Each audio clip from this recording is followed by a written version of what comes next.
Декоративните възглавници са най-бързия и бюджетен начин да преобразите дома си, без да правите ремонт, без да сменяте дивани и мебели. За по-малко от час пространството може да изглежда като напълно нов интериор.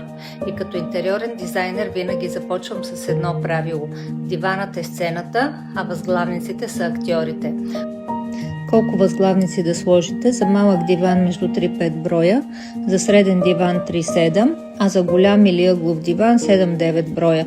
Ако са по-малко изглежда празно, ако са повече е претрупано, тук се търси баланс, а не склад. Работи се на слоеве, от голямо към малко. Това създава дълбочина и усещане за завършеност и най-работещата комбинация това са 2 броя възглавници, които са примерно 50 на 50 см, които са най-задния ред. Пред тях се слагат 2 броя, които са 45 на 45 см среден ред и пред тях може да се сложи 1 до 3 броя, 30 на 50 см продълговата, която е акцент. И това е пропорция, която изглежда дизайнерски, но остава удобно и за сядане. Има различни видове на подреждане. Симетричното подреждане, това е когато спокойно и елегантно огледално са разположени от двете страни на дивана възглавниците. Подходящо е за класически и такъв минималистичен интериор. Асиметричното, то е модерно и естествено. Едната страна е по-плътна, другата е по-лека, така диванът изглежда жив, не е подреден като в магазин.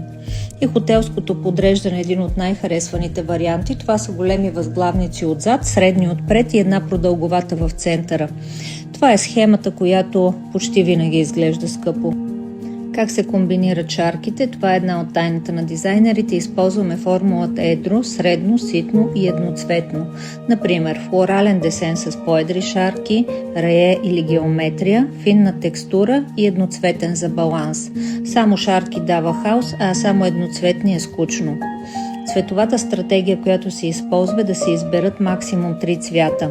Базов да е цвета от дивана, вторичен да е от килим, картина, перде и акцент, който да е по-смелия цвят. Винаги добавяйте неутрално бежево, крем, лен или топло сиво. Тези цветове свързват всичко и правят композицията спокойна. Текстурите са много важни и те дават усещане за лукс. Дори в една гама комбинирайте лен, кадифе, букле, памук, бродерия. Луксът не идва от цената, а от разнообразието на материи.